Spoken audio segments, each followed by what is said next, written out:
you can have two people who literally function next to each other for 10 years, and one of them was really building and hungry and thirsting after righteousness and building in the secret places, and yet externally maybe they don't look that much different of character than this other person, but this other person isn't really building in the secret places.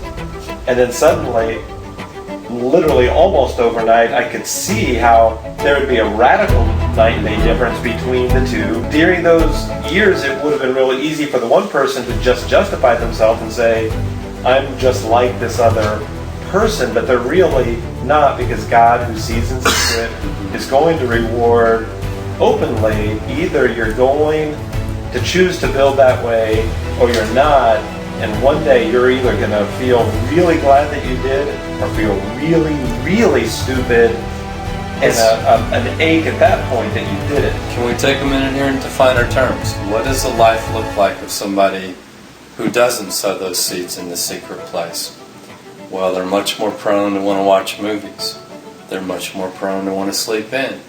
They're much more prone to be joking and hanging around and messing around, watching television or the news or documentaries that are educational, and minute by minute much less likely to spend the time alone in serious, specific, clear-minded prayer. They're much less likely to ever be just listening to or reading the scriptures for big blocks of time. But the one person in the secret place is reading the scriptures, sowing the scriptures, applying the scriptures, caring about people, doing things for other people, making choices about their time and the clock that's ticking and the sand that's going through the hourglass. They're making specific choices, and it's vertical choices. You work on the website, you can do it vertically. This is for you, Jesus. Or you can do it as this is what I do. Or you can not do it at all. I'd recommend the vertical. And so, everything is like that. And how we spend our time is in the secret place.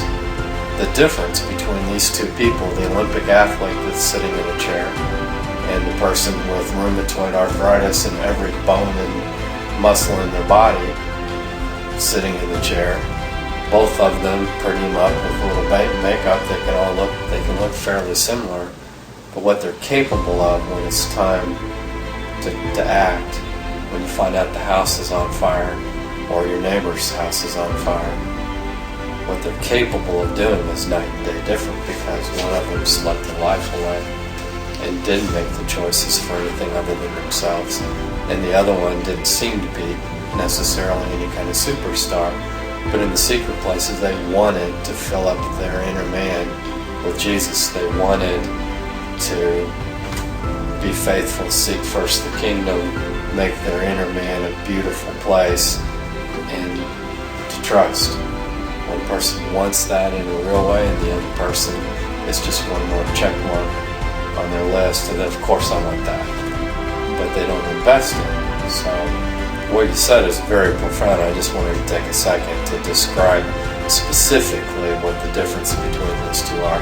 Because if we just stopped right there and said one person secret place, other person not, I don't think anybody in here would have walked away feeling convicted. And probably we all need to walk away feeling convicted.